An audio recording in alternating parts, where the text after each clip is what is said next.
meeting you right where you are on your foster care journey. This is the Forgotten Podcast. Hello and welcome to the Forgotten Podcast. I'm your host, Jamie Cabe, and I am so happy to be with you.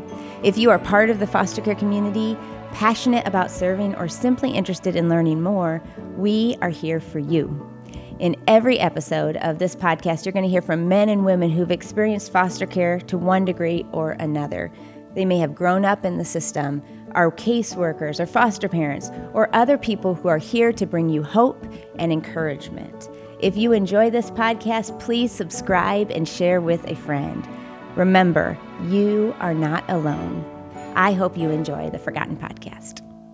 Well, Sandhya, I am so happy to have you on the show today. I cannot wait to talk to you. And you are a very passionate person and a passion to see people live in freedom, to experience healing, and to really come alive. And that speaks so much to my heart as well. I want to see us be fully who God created us to be fully ourselves, right? Talk to us about that passion. Yeah, well, first of all, thank you very much for having me join you today. Passion is something that's always lived inside of me. People would always describe me as a very passionate person, and I am passionate about people. I am passionate about healing, like I said, and about seeing people live into the fullness. I think a lot about the word abundance and the invitation that we see in John 10:10 in the gospel, and how he wants us to have an abundance. That's not necessarily things or material things, but it is to have the fullness of what we were created to be. And I think where that passion comes from is in my own life and walking alongside of others, seeing people not experience the fullness of what God is inviting them to. I think a lot of people become hurt, wounded, closed off, even hard-hearted, to a point where they don't get to experience the goodness, the fullness of the invitation, and they just settle. And it really breaks my heart to watch people not go after the more of what he has for them. Amen. I feel the same way. In fact, I feel like God has been calling me personally to go after it even more than I have been. And I've had just so many people speak into my life, like, don't hold back. And it's not about, becoming it's not about us. I mean, ultimately, it's not about us. It's because we are created for his glory. And he created us with purpose and for purpose. And so if we're really living into that purpose, that means he gets more glory. He gets more fame. Yes, absolutely. Absolutely. Well, you shared, Sandhya, about how this has come from your story, right? This passion has been developed, and you have gone through a lot in your life. And one could assume by the things that you've gone through that you would be bitter or you would be resentful or have a hard heart, like you shared about how people can get there. But that's not your story. Your story, in fact, holds abundant resilience. You have defiant hope.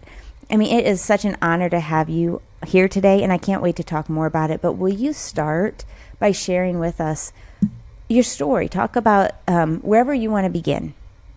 Yeah. Well, I'll just share a little bit here and there.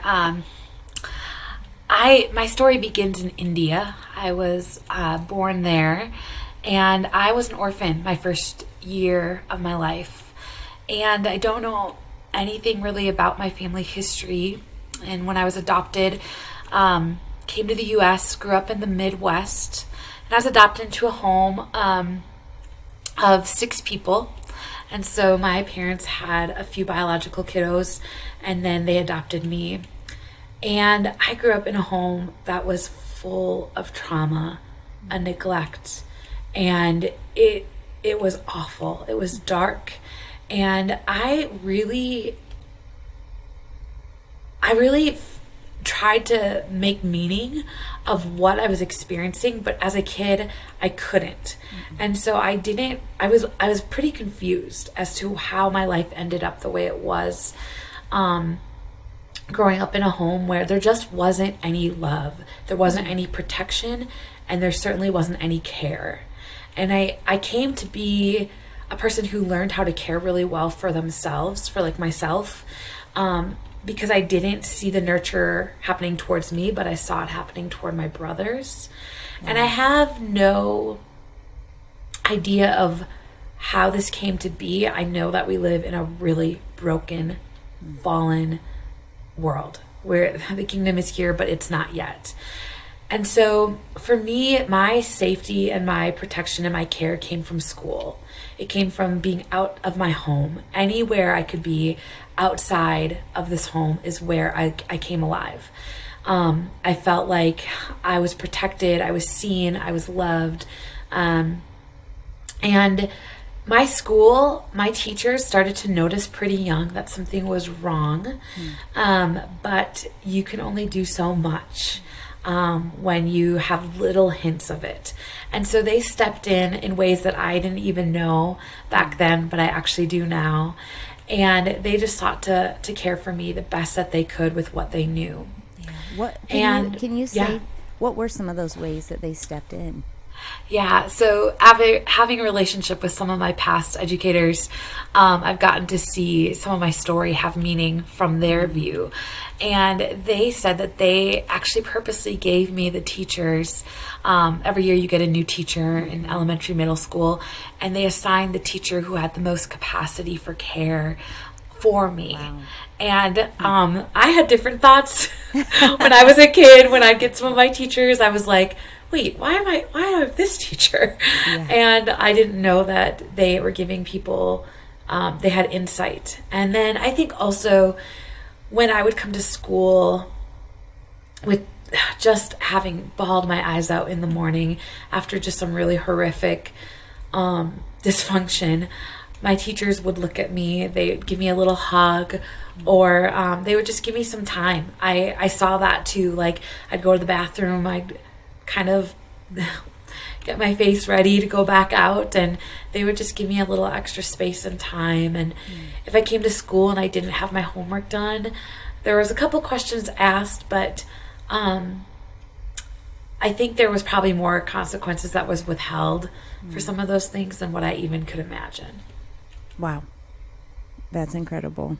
I think that's really important for us to remember. And I say this all the time on the podcast because I hear it so much from stories from people like you, all of our guests, that it's those small little things that make a big difference. It's just the things that we think are too small to matter, and they don't. It's the hug, it's the giving the time, it's the seeing. I mean, it's just seeing people, right? Yeah, it's attunement. It's the mirroring of seeing this kiddo come into the school and have a really, really short haircut because her mom cut her hair the night before, and feeling afraid that the kids were going to make fun of her and wanting to protect myself. And I remember my principal giving me a baseball cap, and I mean, you're not allowed to wear caps at school, but he said, you can wear this cap. And so I wore this cap as kind of what I thought was like a shield of protection. I remember that because I wanted to hide the haircut. Not realizing that the hat actually drew more attention to me, but it was kind of like a shield. And, you know, I just really would love to just say here and give credit to all of my educators, like the significant ways that they made space for me and held space for me and cared for me. And I will say, I don't think I'd be alive still today without them. And a couple years ago, actually for Christmas, I got their addresses through a current educator that's still around, and she helped me retrieve all their addresses. And I actually sent them a thank you letter, a personalized letter to all of my K through 12 teachers just to thank them. Wow. And that's where I got a lot more of my story back when they would write letters back saying, this is what I remember, and I wanted to help you so much more. And I was just able to say thank you. Wow. I hope that is like a balm for all of our educators, especially in today's world with COVID and with Zoom online, and where educators probably feel like they're not doing anything like they want to do, right? But you're making a difference, and you can make a big difference. Yeah, absolutely. Wow.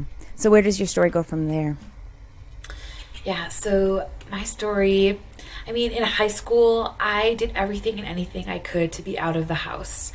I found places of connection through sports and through choir and I worked a job on the weekends. So the more that I was away from the pain of my home, the more I survived. I feel like it helped me. And unfortunately, when I turned 18, I was completely disowned and cut off from my entire family. Oh, goodness. And I knew, starting at when I was 13, that would happen. You did. It was like this countdown. I knew that it was going to happen when I turned 18. And so I was completely cut off, familyless, the day I turned 18. Sandhya, I just want to say I'm so sorry. I'm so sorry. That is not what God wants. That's not the plan that's supposed to be. Yeah. Yeah, I appreciate that. And I agree with you. Yeah, I remember even saying to myself as a little girl, like, when I knew as a teenager, like, where will I go? Like, I actually wondered if I would end up at a park, living at this one park in our town, and all my friends would go off to college, and that's where my survival coping mechanisms were coming in. It was just think up, like, what are the ways that I can survive? And so if it's living at a park, then it's living at a park. But I actually, again, going back to educators, I had a teacher who I was a teaching assistant for my last semester of high school.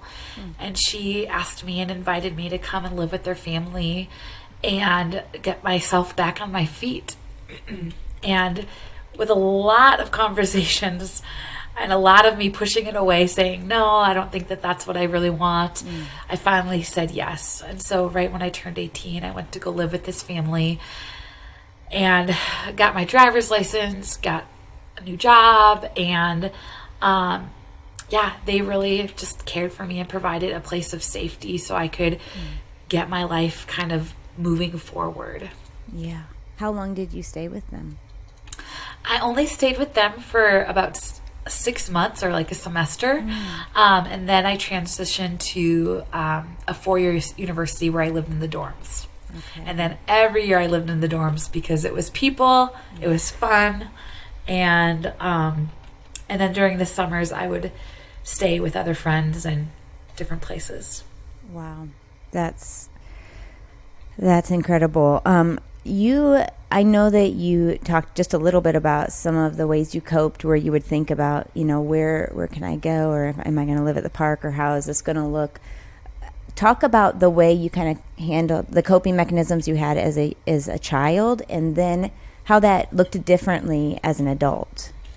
Yeah, as a kiddo, I can remember how, like, there's something brilliant about my little girl and her brain and her ability to hold things.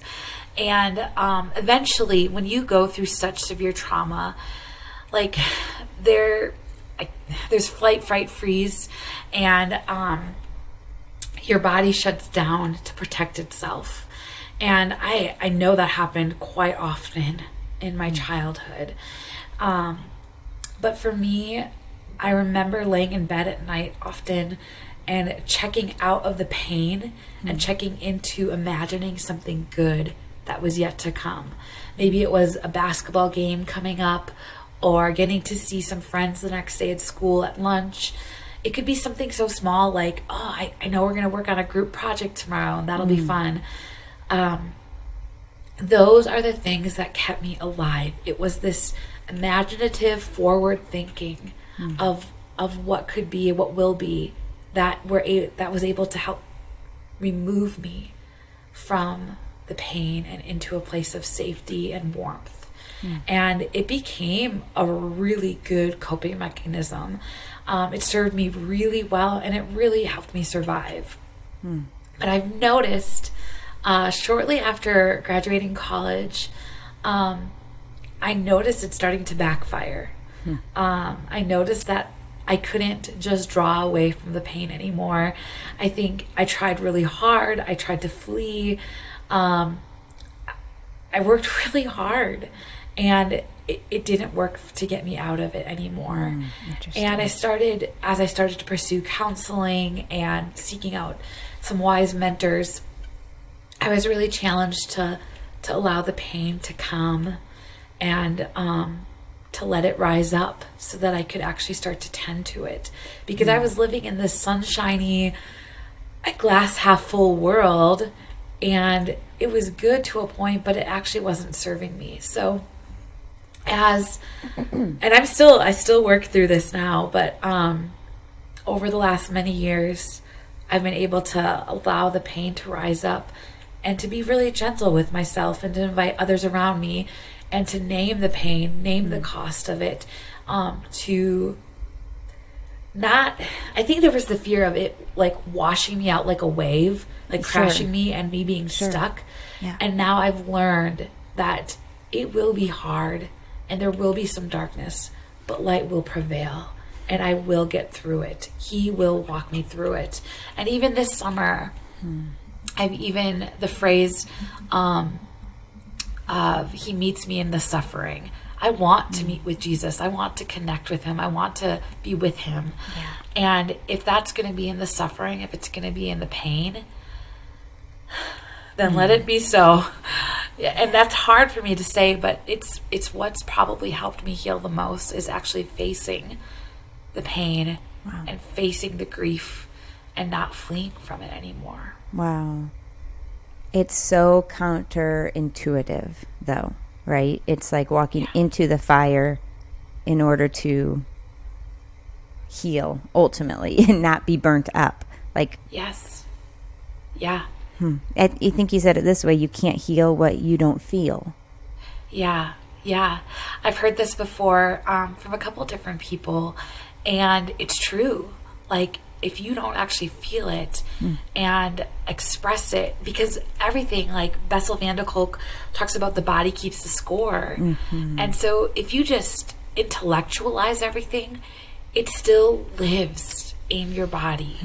And you carry that with you. We carry our younger selves and the pain and the wounding and the brokenness of our younger selves with us in our bodies. And that needs to be tended to so we can live into the fullness of who we are today. And it has taken a lot of work, and there will always be work, of course, but it's taken a lot of space and caring individuals who can hold a safe place for me to actually go back to the darkness and to the trauma, and for me to actually go back and see some of those memories healed and resolved and restored of what's been destroyed in me. Wow. Yeah, I think that it's so natural to think if we just don't think about it or we just bury it, that it will go away. But all that's going to do, it's going to come out some way, right? Somehow it's either going to come out destructively or in a healing, positive way. But it's got to come out.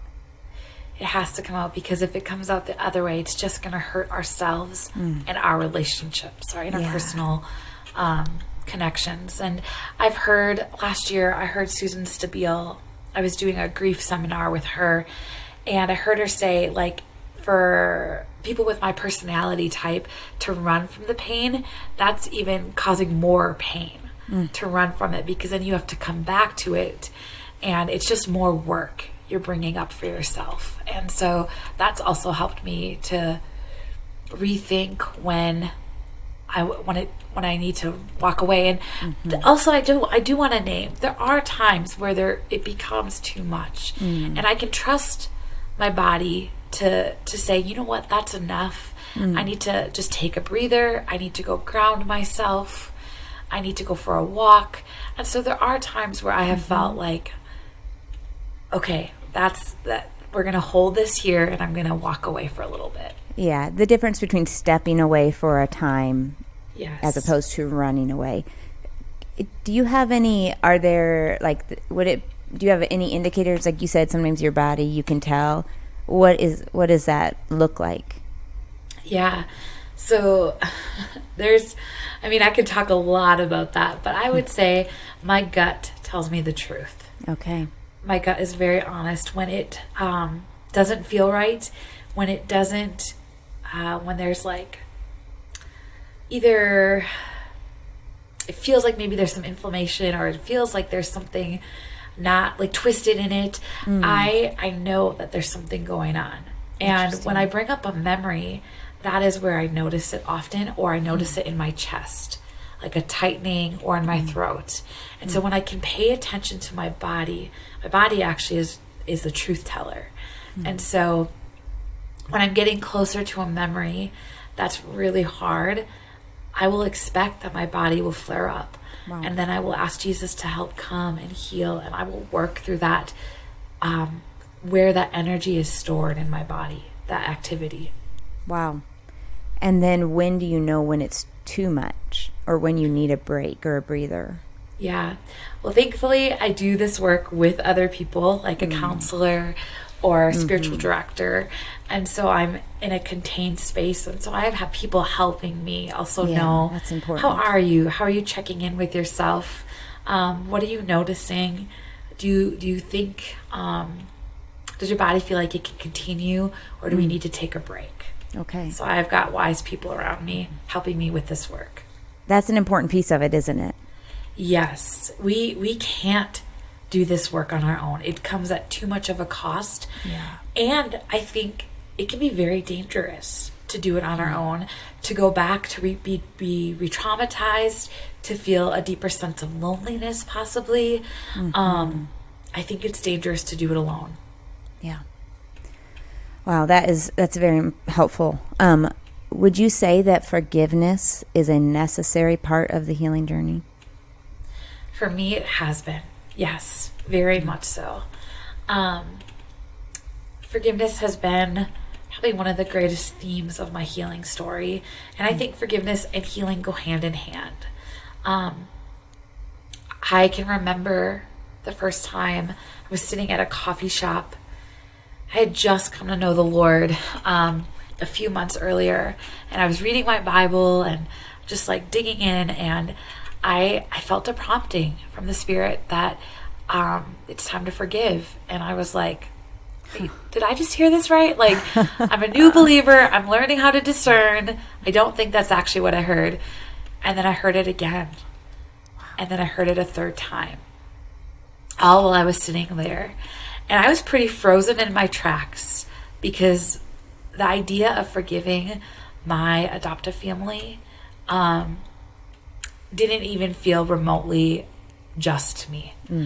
And I didn't really actually understand what forgiveness meant through a biblical lens, and how it's not a one-time, one-and-done thing that our world thinks it is. Forgive and forget, you move on. But the 70 times 7, like what that looks like is, as I've done this work of forgiveness, two things. First, that year, that whole next year after getting that prompting, I studied every word of forgiveness in the Bible, in my NIV study Bible. It's in there a lot, let me tell you. And I learned how to understand context and of Scripture, and what does this mean to me? What does it mean to others? What does it mean for the kingdom? And as the end of the year came and I had finished this studying, I really realized that that prompt was more about the forgiveness that I've experienced from the Lord in my own walk than it was about forgiving my parents. That is what came after. But when I started to understand how much I've been forgiven, I can't help but not forgive someone else. And so I went through a little bit of creating a ritual marking of my initial forgiveness, of writing a letter to my adoptive parents. And I didn't send it that time. And then as I continued to go through counseling and process more parts of my story, I would forgive them more. I would experience more forgiveness as new things came up, as deeper wounds came through. And I will tell you, like, still to this day, it is still an active choice of, Lord, help me to continue to forgive for the new things I just learned in my story a couple weeks ago. And so that is what's huge. Wow. And I think that's what's kept my heart so soft. I think coming back to what you said at the beginning, like, I should have a hard heart. I should have a bitter heart. But by God's grace and kindness, I don't. And I don't take that for granted. And that would be my hope for everyone, is that they would have a soft heart. I think we often let unforgiveness be so buried and rooted, and we just start cutting off relationships because of the pain. And I'm not saying you need to stay in connection in relationships, forgiveness to happen, because that's not always safe and helpful. Right. But what does it look like for forgiveness to happen between you and the Lord on behalf of that person? Because it's not really about me and my adoptive parents. It is more so about me and the Lord and my heart. Wow. I think that it is easy when we, like you said, when you're focusing on how much you've been forgiven, when we forget that perspective and think it's not fair. Why was this my life? Why did this happen? I mean, why am I suffering for things people did to me? That's when that bitterness rises up, right? When we focus on ourselves. Yes. And I'd say to give yourself space to honor the betrayal, Sure. to honor the ways you've been harmed, because it can't just be a, you know what, I hurt you, you hurt me, and I forgive you. We have to, like, actually understand the cost. But But at the end of the day, right, not living there, not living in Correct. that. But I think that's so Yes. important too, because I would never want us to, our listeners to hear like, oh yeah, we just say it's fine, because it's not fine. It's not okay. Oh, that word I've had to actually expel from my vocabulary. My Really? friends would attest to this. Everything, it's fine. I'm fine. All is fine. But I've had to remove that from my vocabulary because it's not fine for me to use the word it's fine. Wow. Do you feel like one comes first, forgiveness or healing? I think it's there's an intersectionality of it. Yeah. I think it's both, and I think that's part of healing. Yeah. And like you said, it's not a one-time thing. If it was a one-time thing and then now healing comes, Yeah. it's just a part of the messiness of this whole process, right? Yeah. Yeah. What would you say the process of forgiving, and you spoke to this a little bit, but is there anything you would add of how the process of forgiving has looked like for you? Yeah, I think a lot of journaling and a lot of talking it out with someone. I'm definitely an external processor, but there's been a lot of healing just in writing and in journaling and naming the things that have needed to be named. I think also allowing grief to come up, because that's part of the cost too of what's been lost, what's been taken, how I've been wounded. And I think forgiveness, is the releasing, and that's come through tears, grief, sobbing, weeping, lamenting. The releasing of what? The releasing of, for me, it's the releasing of the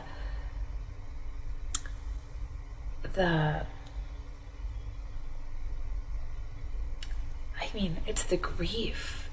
It's of the loss. Of the pain. Yeah, not letting that control you, but really, is it partly of the releasing of like, it shouldn't have been this way? Yeah. It wasn't supposed to be this way. It wasn't supposed to be this way. That's the justice side of my heart. Of, this is not just, this is not okay.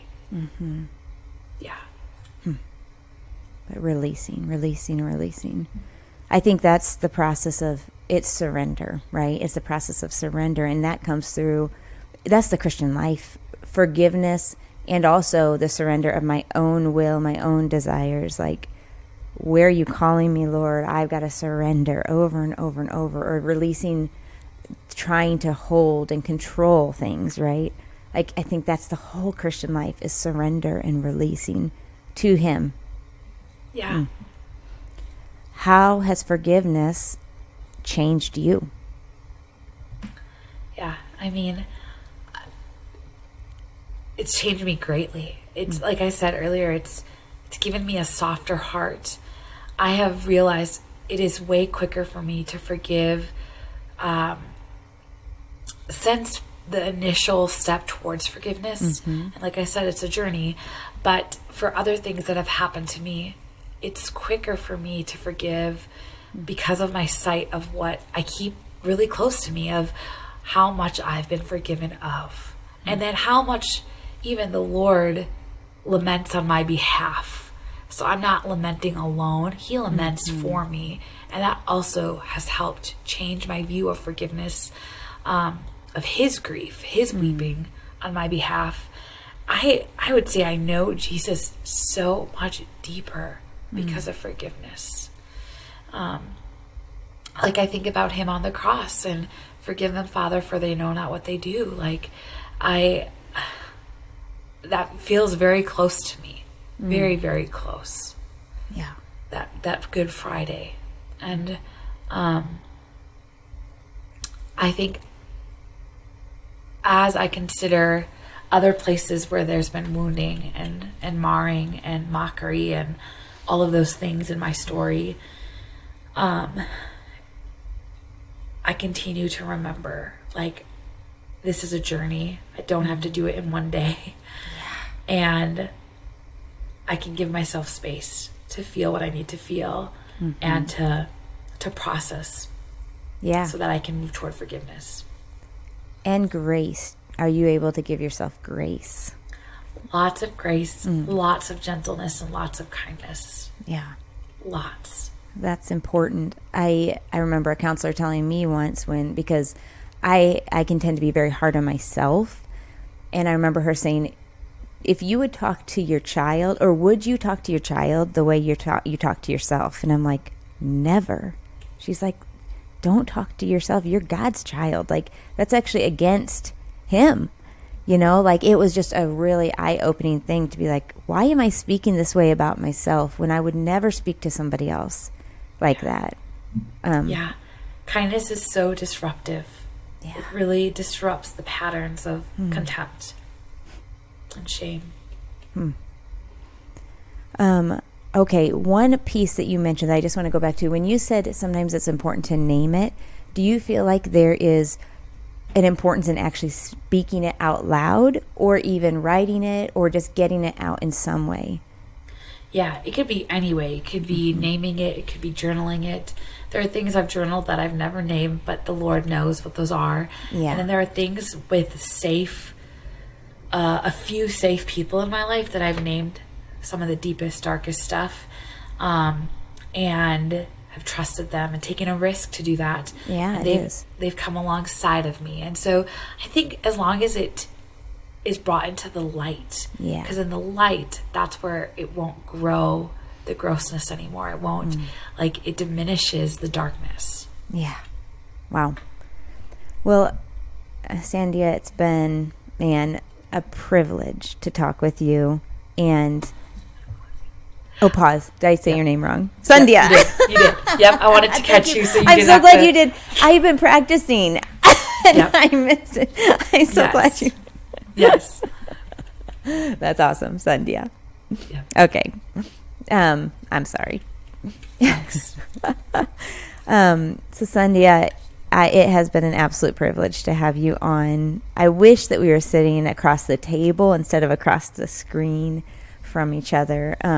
But before we leave, I'm just wondering if you will speak to the person who is in bondage right now, who is really deeply struggling with forgiveness, doesn't want to, maybe out of fear that makes it right, or that somehow that makes them have to be in relationship with the one they, maybe just a skewed perspective of forgiveness and what that actually means. Will you just speak to the one who desperately wants healing but just doesn't know how to get there? Yeah. Well, first I just want to say to whoever is listening to this, I'm heartbroken and I'm sorry for what you've walked through and what has held you captive, and for what and who has harmed you. I can only imagine what it's been and how it's held you in darkness. And I want you to know first that you're not alone in this. The Lord knows, the Lord sees. There are many, many people who are, who want to walk with you. And could you take a risk to let someone in today? Could you take a risk to find a counselor, to find a mentor, to find someone safe, to bring what you're carrying alongside of, like, bring someone else in alongside of what you've been carrying? And could you be a little gentler with yourself and a little kinder, so that you don't partner with the darkness that's going against you, that you partner with the goodness and the beauty of the Lord, that He's for you, He's with you. And when you bring witness, the power of somebody being with you, and you bring that kindness towards yourself, that is where healing is going to happen. And I want to hold hope for you. And so it will take time. And let me tell you, I hate that phrase too. I know. But it will take time, and there will be goodness again. And so I want to hold hope with you that you will actually pursue the goodness that does exist for you, the invitation that's there, and that you would take a risk today. Wow. Thank you so much. Yeah, thank you. Well, I hope today's episode was an encouragement to you wherever you are on this foster care journey. Now, we want you to stay connected, so be sure to subscribe and turn on notifications so you never miss an episode. Also, we have a ton of great content for you over at theforgotteninitiative.org. Thank you for watching, and I can't wait to see you next time.